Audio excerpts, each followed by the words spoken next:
नमस्कार, मैं हूं आशीष चित्रांशी और आप देख रहे हैं द न्यूज लॉन्चर। दशहरे के दिन बीजेपी में भयंकर बवाल हो गया है और इस बवाल की शुरुआत दरअसल दशहरा के करीब 48 घंटे पहले शुरू हुई थी। जब ये बवाल शुरू हुआ तो संघ प्रमुख मोहन भागवत को भी यह अंदाजा नहीं था कि दशहरे के दिन पारंपरिक रूप से संघ प्रमुख का जो भाषण होता है, जब भाषण देंगे और उस भाषण में आरजी कर यानी कोलकाता वाली घटना का जिक्र करेंगे तो अपनी ही पार्टी के भीतर घिर जाएंगे।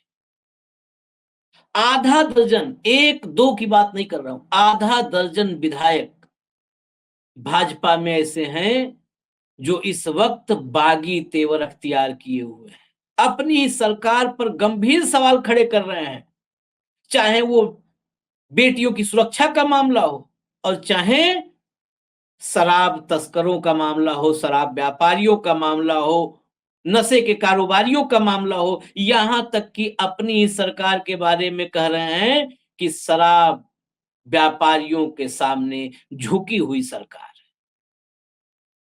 जब विधायक ये सवाल खड़े करेंगे तो प्रश्न कहां खड़ा होगा?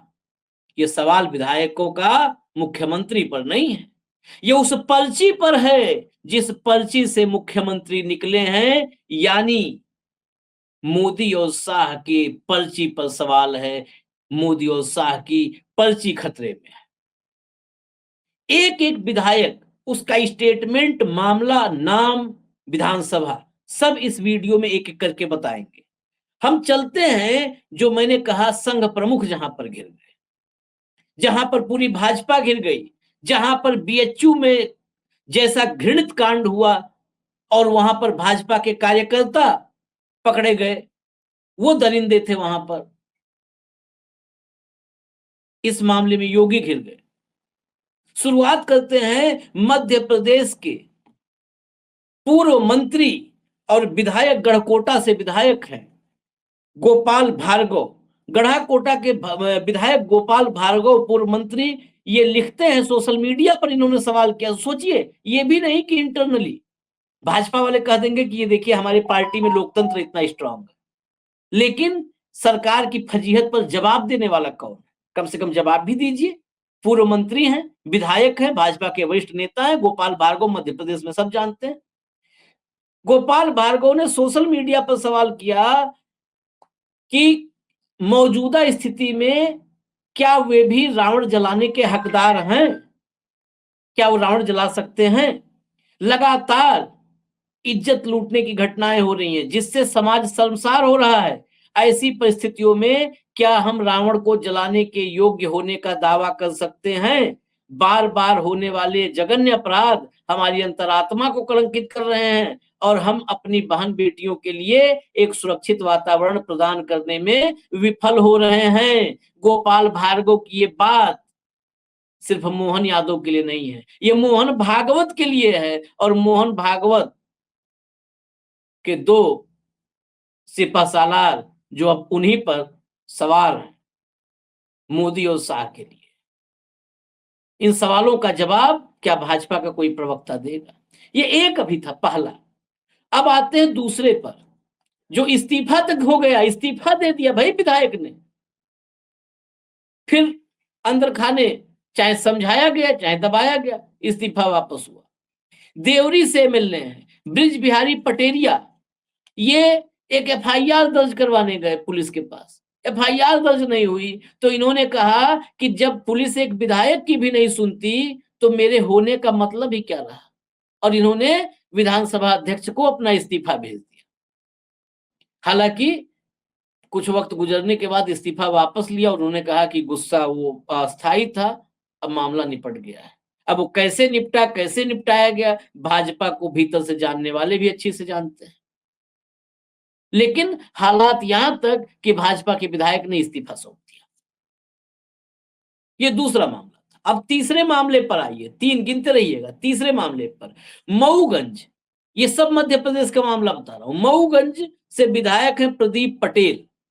प्रदीप पटेल सीधे एसपी ऑफिस पहुंच गए और एसपी ऑफिस में भयंकर बवाल हुआ। उन्होंने पुलिस पर शराब माफियाओं को बचाने का आरोप लगाया। शराब माफिया को बचा कौन रही है? भाजपा सरकार की पुलिस, मोहन यादव की पुलिस, अमित शाह और मोदी के पर्ची वाले की पुलिस शराब माफिया को बचा रही है। और ये आरोप किसी कांग्रेसी ने नहीं लगाया, ये आरोप भाजपा के विधायक मऊगंज से प्रदीप पटेल ने लगाया। उन्होंने यहां तक कहा कि पुलिस को गुंडों से उनकी हत्या करा देनी चाहिए। इस कदर विधायक की नाराजगी है प्रदीप पटेल। मामले हो गए 3। अब आइए चौथे पर, आइए सीधा मामले के लिए चौथे पर। मध्य प्रदेश के ही पाटन से एमएलए हैं अजय बिश्नोई। अजय बिश्नोई, प्रदीप पटेल ने जो मामला उठाया था कि शराब तस्करों को, शराब माफियाओं को पुलिस बचा रही है, उस मामले पर मुहर लगाया अजय बिश्नोई पाटन एमएलए ने। उन्होंने कहा एक कदम और आगे बढ़ गए, अभी तो मामला पुलिस पर था, अजय बिश्नोई ने साफ कर दिया अब ये मामला मोहन यादव और ऊपर पर्ची भेजने वाले तक जुड़ गया है। उन्होंने कहा प्रदीप जी आपने सही मुद्दा उठाया है, लेकिन हम क्या कर सकते हैं? विधायक की बेबसी देखिए भाजपा की, जिसकी सरकार है, लेकिन हम क्या कर सकते हैं? पूरी सरकार शराब ठेकेदारों के सामने झुक रही है। पूरी सरकार शराब ठेकेदारों के सामने झुक रही है, यानी मुख्यमंत्री शराब, सरकार और कौन है? मुख्यमंत्री मोहन यादव शराब ठेकेदारों के सामने झुक रहे हैं और मुख्यमंत्री तो पर्ची वाले हैं, बिना आका के हुक्म के एक कदम नहीं बढ़ाते। अब बिश्नोई साहब, प्रदीप पटेल साहब, कौन किसके सामने झुक रहा है और कौन झुक रहा है शराब ठेकेदारों के सामने? क्यों झुक रहा है? क्या है मामला?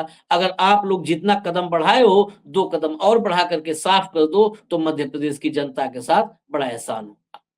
मामले हो गए 4, अभी 4 हुए। आगे बढ़ते हैं। नरियावली विधानसभा है, नरियावली से विधायक हैं, भाजपा के ही विधायक हैं प्रदीप लारिया। प्रदीप लारिया, अब फिर देखिए कंटिन्यूटी, देखिए क्या चल रहा है पर्ची वाले राज्यों में। और पर्ची वाले राज्यों में ऐसा चल रहा है तो ऐसा हो ही नहीं सकता। और दौर होता और जमाना होता जब मुख्यमंत्री अपनी क्षमताओं पे बनते, तो मुख्यमंत्री सिर्फ घेरे में आते। पर्ची वाले युग में तो पर्ची जो जारी करता है वो सवालों के घेरे में आएगा। बिना उसके हुक्म के तो कुछ भी नहीं होता है साहब। अब ये नरियावली में 5वां मामला बता रहा था, सुनिए। नरियावली से भाजपा के एमएलए प्रदीप लारिया, ये अवैध शराब बिक्री यानी शराब माफिया, शराब तस्कर, अवैध शराब बिक्री और जुए के खिलाफ कार्रवाई की मांग की है। पुलिस ने इनको कोई जवाब नहीं दिया। अब इनकी क्या हैसियत है, इनको क्यों जवाब दे? जब एमएलए साहब के मुताबिक सरकारी झुकी हुई है उनके कदमों में, कोई इन पर जो है, इन्होंने कार्रवाई की मांग की, पुलिस ने कोई जवाब नहीं दिया। जब कोई जवाब नहीं दिया तो विधायक जी थाने में घुस गए। ये हालत है मध्य प्रदेश की भाजपा सरकार की। वही मोहन यादव जो कहते हैं कि जो रामकृष्ण की जय नहीं करेगा वो भारत में नहीं रहेगा। बताओ, रामकृष्ण की जय ये शराब तस्कर कर रहे हैं क्या, जो मध्य प्रदेश में झूम रहे हैं और भाजपा विधायक हाथ जोड़ करके थाने थाने फरियाद करते फिर रहे हैं? हैं मोहन यादव, बताइए। अगला, 5 मामले हो गए, अब 6वें पे आते हैं। 6ठा मामला कटनी में विजय राघवगढ़ है, विजय राघवगढ़। यहां से विधायक हैं संजय पाठक। संजय पाठक की व्यथा अलग है। संजय पाठक को अपनी जान पर बहुत गंभीर खतरा नजर आ रहा है। यहां तक वो कह रहे हैं कि मुझे लगता है कि मेरी जान खतरे में है, सिर्फ मेरे आधार कार्ड में छेड़छाड़ की ये बात नहीं है, गहरी साजिश है इसके पीछे। अब ये मामला क्या है संजय पाठक का? संजय पाठक अपनी सुरक्षा को लेकर चिंतित हैं क्योंकि इनके आधार कार्ड से छेड़खानी हुई है। इनके मुताबिक आधार कार्ड से छेड़खानी हुई है। इसके साथ ही संजय पाठक बता रहे हैं कि जबलपुर, कटनी, भोपाल, ये सब जगह इनके आवास हैं। जबलपुर, कटनी, भोपाल, इन सभी आवासों के आसपास संदिग्धों को देखा गया है। संदिग्ध लोग इनके आवास के आसपास देखे गए हैं, यानी रेकी कर रहे होंगे। इनके मुताबिक कुल मिला के यही होगा और जान को खतरा। अब आप बताइए, इसमें से एक विधायक की जान को खतरा है। सवाल शासन प्रशासन पुलिस के इकबाल पर, मुख्यमंत्री के इकबाल पर। एक विधायक दशहरे के दिन रावण को जलाएं कैसे, उस नैतिक बल पर ही संदेह है उनको, जिस दौर में बहन बेटियों की सुरक्षा की कोई इंतजाम नहीं हो पा रहा, उनकी इज्जत की हिफाजत करना मुमकिन नहीं है।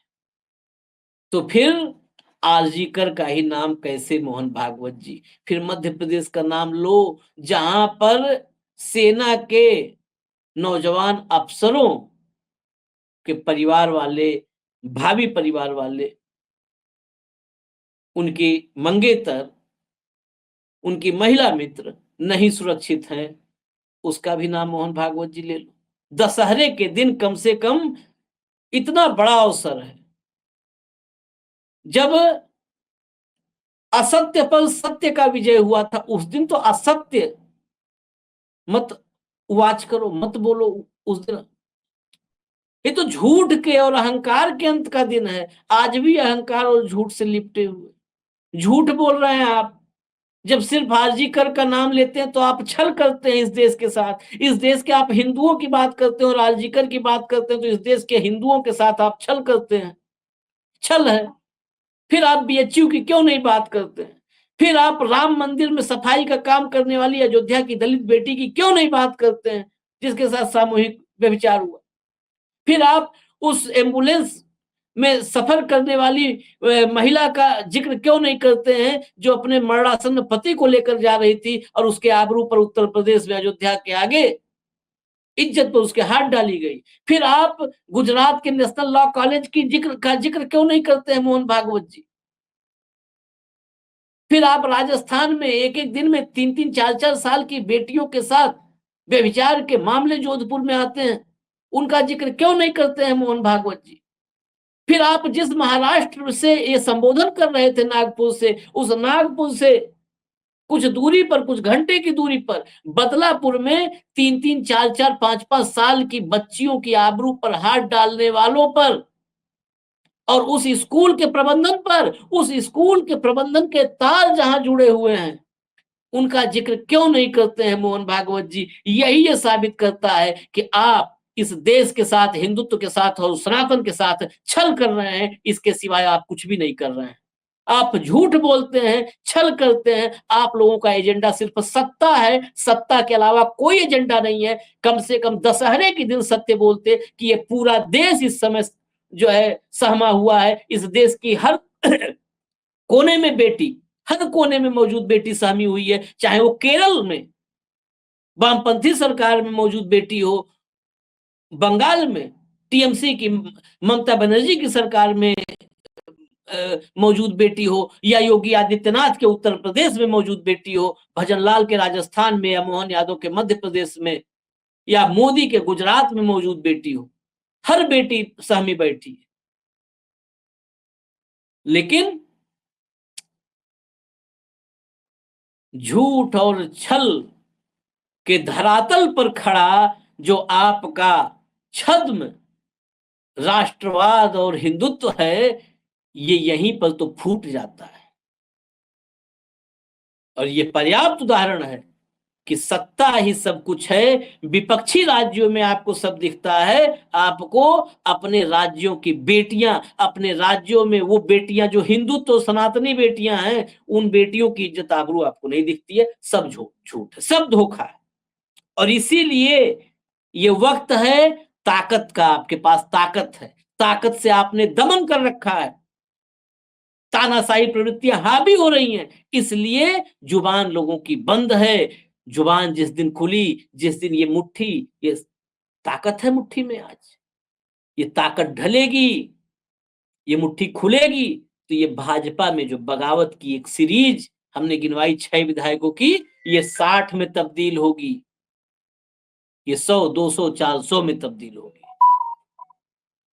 इजाजत दीजिए आप, न्यूज लॉन्चर देखते रहिए। नमस्कार।